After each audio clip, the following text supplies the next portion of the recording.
Alright guys, I'm going to give you a quick tutorial on how to rebrand these Viking PLR packs if you so choose. We're going to start with the PowerPoint slides for the videos. So the videos, we've been very careful to make sure that there's no branding or no mention of Viking in the audio. So you can actually continue to use the audio track if you prefer, and simply remove the visual Viking branding. The easiest way to do that is going to be to come to each image. There's 3 Viking images in each slide presentation, and what you'll do is you'll right click, you'll come over here to change picture, choose from a file, and I'll just grab a random image here. Easy as that. You would do the same thing here and here, and if you did want to change the voiceover, all you'd have to do is you would actually have to delete this sound file here. You'd have to insert a new one, which would be here, audio on my PC, and you can grab any audio file that you choose. Once you do grab an audio file, you're going to want to set it to play in background, and all of these settings will default to their appropriate settings with the exception of one. You'll want to uncheck loop until stopped. Okay. Now, since there will be a difference between our audio and your audio in terms of the timing of the various bullet points and everything, you're going to want to rehearse timings if you change the audio. Same thing goes for if you add bullets or any other content to the slideshow. So what you'll want to do is come up here to slideshow, and you'll click rehearse timings, and this is basically what you'll do. You'll just click through as though you're going through an entire PowerPoint presentation. I'm on a 4K monitor, that's why the let me go ahead and turn this off.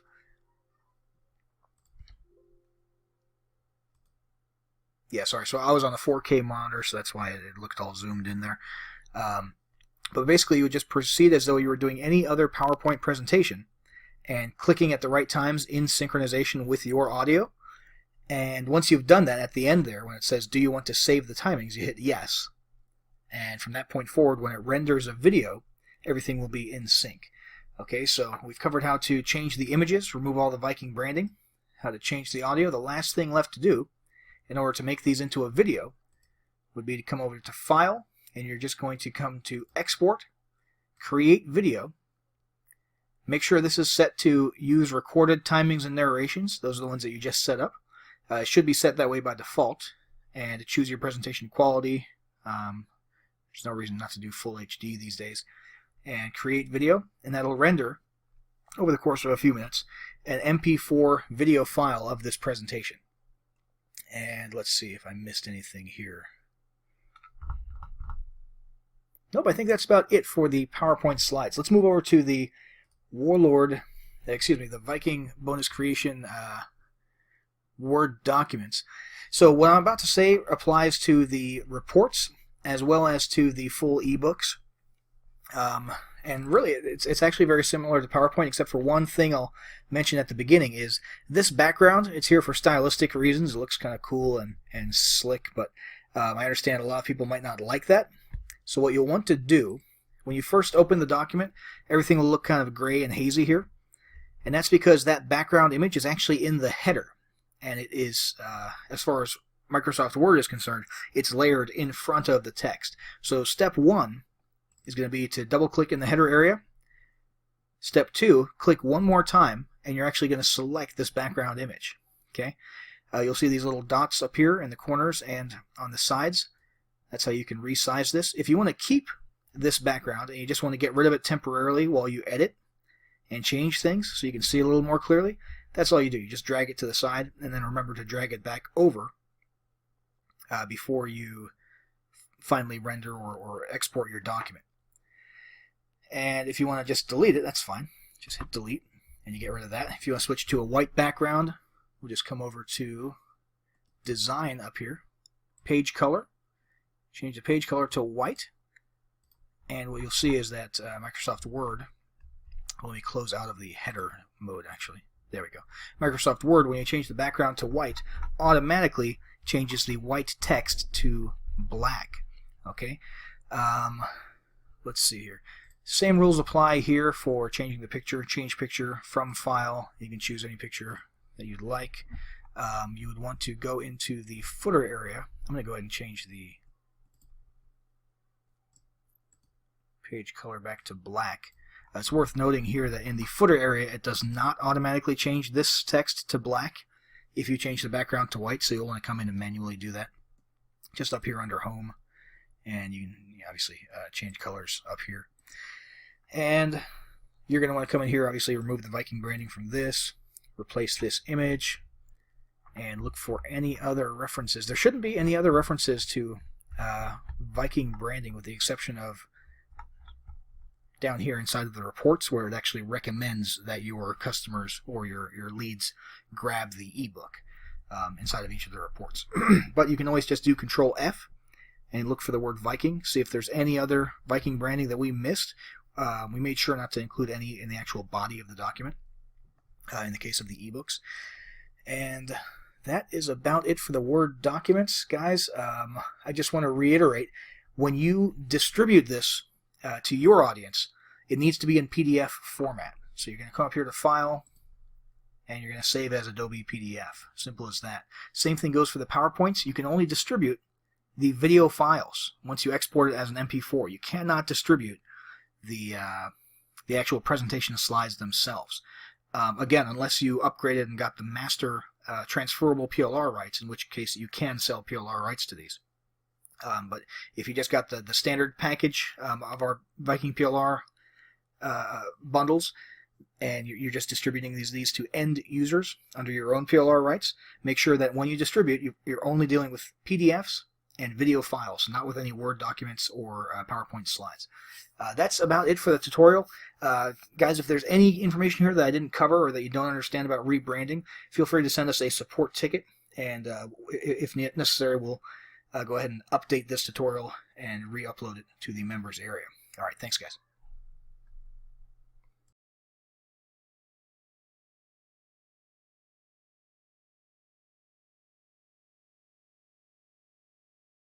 Established in 2005, YouTube is one of the first global social networks around, and its relevance continues to do nothing but grow.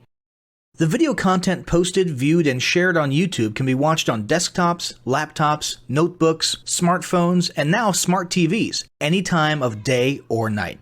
YouTube attracts a larger range of demographics across all ages, hobbies, interests, and careers than any other social media platform. And YouTube videos can generate high search engine page ranking. And of course, the most obvious benefit is that the combined audio and visual aspects of video content will make your message much more memorable than plain textual content. As the demand for quality video content increases, YouTube continues to gain more subscribers. Let's have a closer look at the statistics to gain a better idea of the benefits of creating an organic video marketing strategy. Worldwide, YouTube has over 1 billion users. Yes, 1 billion. And a whopping 30 million of them watch videos every day. An astounding 5 billion videos are viewed each day, totaling in over 500 million hours of daily viewing. Over 300,000 new videos are uploaded daily. 80% of people ages 18 to 49 regularly watch YouTube videos. Over 50% of YouTube videos are viewed on mobile devices. The average mobile viewing session lasts 40 minutes. So there's an amazing opportunity to connect with your audience there. 38% of users are female and 62% are male. So clearly the general stats and demographics are there. And by themselves, they justify using YouTube as a marketing channel. But the marketing-related stats are even more compelling. Today, around 87% of online marketers use video content. 1/3 of all online activity is watching videos. 92% of mobile video viewers share the content that they watch. And when given the choice, 59% of executives will choose video content over written articles. Video drives a 157% increase in organic traffic from search engine result pages, or SERPs. The click-through rate of email with videos is 96% higher. Content retention increases from 10% to 95% when comparing video to text. Users spend 88% longer on websites with video. Blog posts with video attract 3 times more inbound links. Adding video to ads increases engagement by 22%, and 85% of businesses have in-house staff who curate their video content, which shows you how important all your competitors think video marketing is. That pretty much settles it. You obviously need to be marketing on YouTube. Next up, we'll talk about establishing YouTube marketing goals.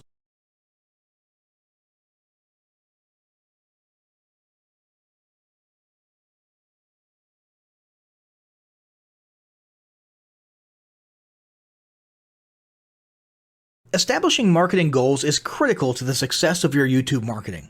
Countless entrepreneurs and businesses have set up a YouTube presence, made a few posts, and then let it sit untouched for months or even years. This is usually due to a lack or an absence of goals. So, before you even begin establishing any sort of YouTube presence or strategy, you need to establish clear marketing goals. Your goals should be specific, measurable, and attainable. They can be long-term, short-term, or a mix of both. Deadlines and milestones can be helpful as well. I want to increase my social following would be an example of a bad goal that will likely result in your marketing efforts petering out for a while because there's no specific milestones. I want to gain 1,000 likes by Christmas is an example of a good goal. It's specific, measurable, and certainly attainable. Below are some examples of the various goal categories you might be interested in. First up, there's traffic to websites. And here we're talking about sales, leads, or just content marketing. Probably one of the most popular goals of YouTube marketing is to funnel your YouTube traffic back to your own web properties. After all, most businesses don't do business on YouTube per se. You're leveraging YouTube to obtain traffic and convert that YouTube traffic into brand followers, leads, prospects, and customers. So maybe your goal is to get people to a landing page with a free offer where they can subscribe to your list and become a lead. Maybe they're being sent to a sales page or an e-commerce store. Maybe you just want to do some content marketing, so you send them to your blog. Whatever the case, the end goal for a lot of businesses will likely be bringing YouTube traffic away from YouTube and over to their own web properties. Next up, there's social following, which we like to call YouTube as autoresponder. In this goal category, your aim is to build a large number of followers, and the reason we also refer to this as YouTube as autoresponder is because the main sought-after benefit here is to increase the number of people who will see your uploads in their feeds. In this sense, your YouTube posts become similar to sending out email broadcasts via your autoresponder. If you grow a large enough community, this can be very beneficial, and if your content is engaging enough to get a lot of traction in the form of likes, comments, subscribes, and shares, you can significantly increase the range of your organic reach into people's feeds. Next, there's passive presence. Some businesses might have purely passive goals. Simply being present and discoverable inside of YouTube is a benefit that has wider appeal and greater utility than you may think.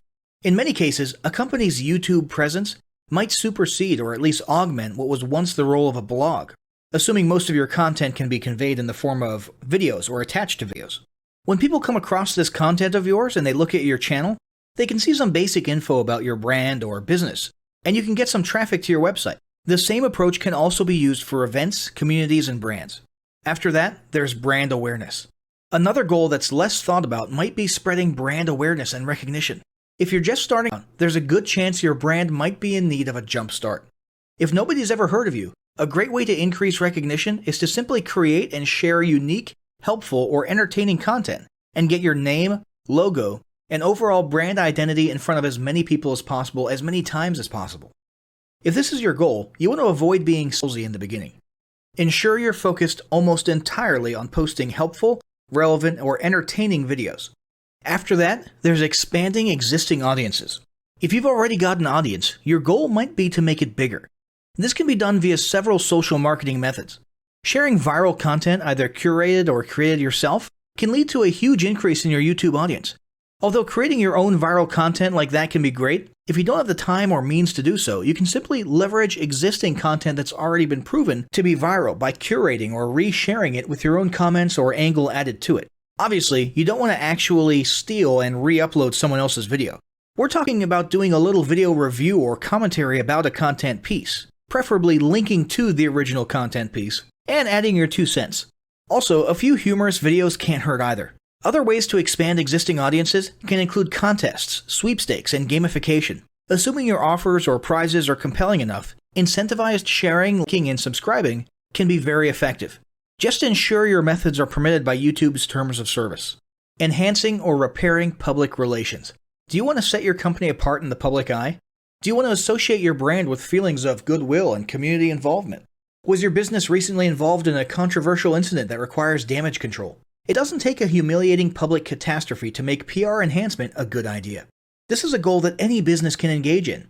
Non-sales related campaigns can include videos that foster positive values and goodwill, or even involvement in social movements, or noble causes. On the social movement side of things, be careful not to alienate half your prospects, though. Did your business recently donate to a charity? Build a school in a third world country? Serve food at a local pantry? These are all great things to post about. If not, then they don't necessarily need to be about things that you and your business participated in specifically. They can be content about general things, like a heartwarming video about helping the poor or caring for the elderly. Special holidays like Christmas, Thanksgiving, or Mother's Day also present opportunities to leverage emotions, foster goodwill, and enhance your PR. Next, there's market research. A hugely beneficial goal of YouTube marketing is market research. If you're just starting your business or going down a new path, YouTube can be an excellent place to learn more about your audience and your market. This can be done in a structured way with things like mentioning surveys and questionnaires at the end of your videos and linking to them in the description, or in a less structured way by simply engaging with your audience, commenting, asking questions, and so on. Also, lurking or conversing in YouTube channels or the comments of videos related to your industry can teach you a ton about what your customers want and who they are. Beyond that, you can monitor your competitors' accounts and posts to see what their customers like and what they're complaining about, so you can adjust your business accordingly. Creating your own channel, posting, and engaging in it is another great way to get a constant stream of market and audience data flowing into your business. Ultimately, your goal should be to come up with 1 or 2 ideal customer avatars that you can then base your marketing and product development on. All of the goals you've learned about in this section require some sort of presence on YouTube. Getting that presence started is what we're going to talk about next.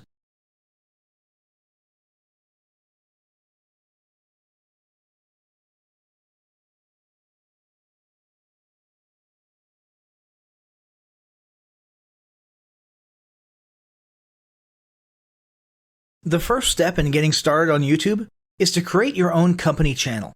If you already have a company channel, you can organically optimize your channel with the tips below. First up, selecting your channel name. Now, in a perfect world, your channel name will be your business name. If your business name is already taken, get as close to your business name as possible. For example, you could abbreviate your name or add or delete identifiers such as Inc. If the product or service you're promoting is singular or in a clear niche, try to look for a creative, catchy, and memorable channel name. However, you must be forward-thinking when you select your channel name. For example, if you expand your product lines in the future, would you have 2 separate channels or 1 cohesive channel? If appropriate, you could even use your first and last name as your channel name. Consider keywords, but remember that trending keywords are in constant flux. Currently, you can create up to 50 channels, but in most cases, it's more strategic and time efficient to have 1 channel with lots of videos and playlists, rather than several individual channels. But we'll talk more about strategy in the next segment. Next up, optimizing your images. If you're familiar with optimizing blog posts and website images prior to uploading them to your website, the concept is the same.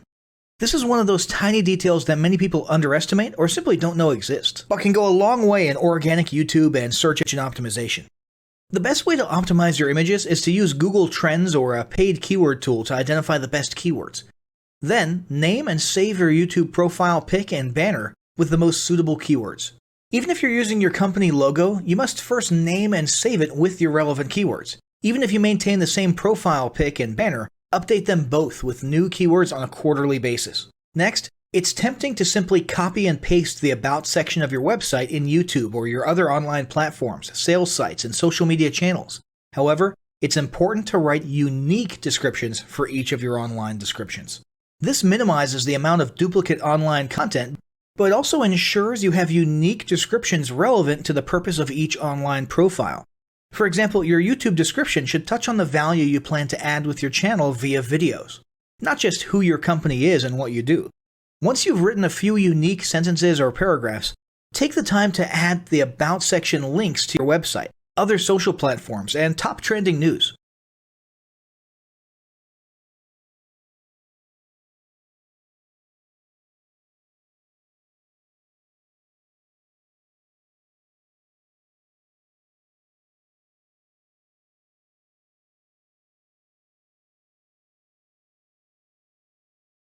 Before you begin creating your video content, you want to develop a video content strategy. Avoid the common temptation to just post about your products and services, and consider how you can create relevant video playlists which will meet a wide range of your target audience's needs. Yes, this can include sales, but it's time to think outside the box. Posting just a handful of relevant and high-quality videos is always better than posting a high volume of useless videos. Any combination of the ideas below can be used as inspiration for content your customers will engage with. First up, start with your FAQ.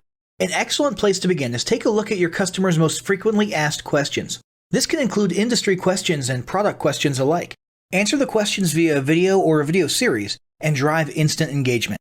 Next up, educational and instructional how-to videos are another popular choice. Here's a few examples. Does your product require assembly?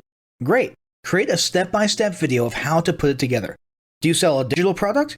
Create a video of the screenshots for performing common or advanced functions using your software or app. Do you sell a tool that can be used for a versatile range of functions? Create a video highlighting its most common features or functions. For example, a makeup demo. Is there an adjacent software, product, or tool your customers use? Create a video on how to integrate it with your product. You can even create videos that you use to train your team and post it online in an invitation-only video playlist. Next up, client testimonials. Your passionate and happy customers are often eager to share their great experience with others. The next time you receive a raving online review or direct email, ask the customer if they would be willing to record a client testimonial. And yes, it's okay to incentivize them for their time. Then there's live streaming an event. If you have an upcoming live event, fundraiser, speech, product demo, or convention, take a few minutes to record the event and upload it to your YouTube channel. How about interviews and team profiles? One of the ways to connect and engage in our current digital world is to do an online interview or video profile. This can be short and sweet and answer a few questions, or a little more robust. The goal is to make you and your team feel human and relatable. Also, take advantage of the opportunity to interview industry innovators you come across, and post the video to YouTube. Then there's mini commercials. Most small or mid-sized businesses don't have the budget to produce and place a TV commercial for local or nationwide placement, which makes YouTube videos the ideal alternative. In most cases, it's still best to have an online video expert produce and create your mini commercial, including professional audio, voiceover, scripts, graphics, and editing. However, the price will be far more cost-effective than a commercial designed for TV. That being said, you can turn to DIY video tools to create whiteboard videos, videos from images, or to edit the footage you shoot. Some of the best DIY video tools include Nutshell, Magisto, Animoto, Videoshop, iMovie for the iPhone, and iMovie for Macs. Then there's videos that support your content. As mentioned earlier when we were talking about statistics, when given the choice, 59% of executives would rather watch a 30 to 120 second video as opposed to reading a blog post, article, or email. Also, email marketing campaigns with videos have a 96% higher email open rate. This means you should look for ways to create image, text, and whiteboard videos that support your written content. The DIY tools above will help, or outsource to a video designer. Share your story. Don't discount the value of sharing engaging content designed to share your company's story, or a story that'll emotionally connect with your subscribers. For example, think of all the viral animal and baby videos that trend on YouTube. While babies and pets may not be relevant to your target audience, actively look for other ways to share stories that will brand your business in a positive light. Now, let's talk about mapping out your video content plan. Use the video categories above to break your video content up into relevant playlists and map out how many videos you want to create each quarter. Your organic and your paid video marketing plans must be integrated with your entire online and social media marketing plan. For example, after your video goes live, you can add it to an upcoming blog post as well as share it to your other social media platforms. In fact, let's talk about posting videos outside of YouTube. One of the unique things about video content is that unlike blogs and articles, you can post the same video in multiple places online. Look for every opportunity to post your relevant videos and remember that you can share them more than once. For example, if your how-to video is a hit on Facebook, post it again in a week or two. This will help increase views, likes, comments, and shares. Here's just a few places to post your videos: Facebook, Twitter, Instagram, Snapchat, LinkedIn, and other social platforms like that. Within articles and blog posts. Within relevant paid ads. Upload to relevant email marketing campaigns. Add to one-off relevant emails. Add to your newsletter. To relevant website pages. To the video section of your website. Even if you have the option to add a video independently from the source file and not just from YouTube, upload the YouTube link. This will help to create more backlinks and send more traffic back to your YouTube channel. Next up, Organically optimize your YouTube videos. Before you upload a new video to YouTube, you must make sure it's organically optimized. This is similar to optimizing your profile image and banner as detailed earlier, but a bit more in-depth. First, there's renaming your video file. Before you upload your new video to YouTube, create an SEO-optimized file name. Use Google Trends or a paid keyword tool to name and save your video with relevant keywords. For example, you may be tempted to name your videos chronologically, but the perfect smoky eye is a better name than makeup tutorial number 12. Input all metadata. If you're familiar with filling out the metadata for your web pages and blog posts, it's somewhat similar within YouTube. Your title needs to include the question and/or relevant keywords viewers will type in when searching for information on YouTube. The more specific, the better. Just make sure your video name makes sense. Then, there's the description. Utilize video description to highlight the key points within your video. While the description can be up to 5,000 characters, the first 160 characters with spaces is all that populates in the search results. In other words, make sure there's a keyword or two in the first 160 characters, and don't forget to invite your viewers to subscribe to your channel. Captions and subtitles. Search engines can't crawl for videos, but they can crawl and index your captions and subtitles, so make sure they're SEO optimized. Don't forget to add links. You want to be sure to add relevant external links to your video description. While you certainly want to link back to your website, sales site, or other social media platforms, your organic performance may improve if you find quality links that are relevant to your videos. For example, link back to the official source of your statistics. Where many B2B and B2C marketers fail is in uploading videos to YouTube without organically optimizing their files and metadata, and without a plan for posting their video content elsewhere. With the strategic approach above and a steady stream of new videos, your subscription base and YouTube video community is sure to grow. Now, as great as all this info is, it's not going to be of any use to you or your business if you don't apply what you've learned. So, roll up your sleeves and get ready to execute the steps in the following battle plan. Step 1. Spend an hour brainstorming your YouTube marketing goals. Step 2. Think about what kind of videos are most useful for your business or niche and develop a content plan. Step 3. Take 15 minutes to create and optimize a YouTube channel in accordance with what you learned in this guide. Step 4. Start recording and uploading the first videos you decided on in Step 2.